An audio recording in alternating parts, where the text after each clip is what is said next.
Uy, grabe tong bag na na-order ko kay Kuya Kevin. Sobrang ganda. OA na sa OA, pero nagsasabi lang ako ng totoo. Nakabakasyon pa lang pero binalan ko na ng backpack si Kuya Kevin. This backpack is from Arctic Hunter. Pwera biro mga mima ko ha, hindi ko talaga ini-expect na ganito siya kaganda sa personal. Mas kasi talaga sa mall ko binibilan si Kuya Kevin, pero bakit kayo nakita?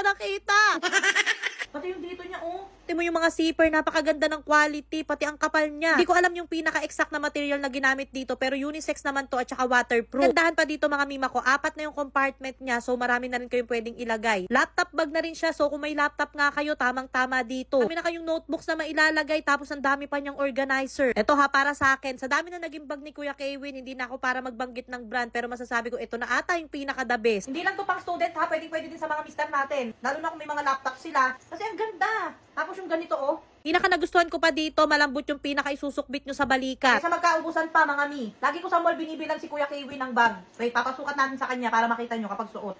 Ay nako, saktong-sakto talaga kay Kuya Kevin. Mas excited pa nga ata yung nanay. Ay, pa. Kasi komportable dito sa balikat. Di masakit. Hindi masakit siya. Pati nga yung zipper niya, wala kang masasabi dahil nga napaka-smooth lang ibukas sara. Nagunti-unti na talaga ako para hindi masyadong masakit sa bulsa. O pag nag-order din kayo nito, hindi ako mapapahiya sa inyo dahil nga pag nakita nyo sa personal, mas maganda siya. O sa kumbet nyo nga rin, meron tayong link sa comment section and click the yellow basket.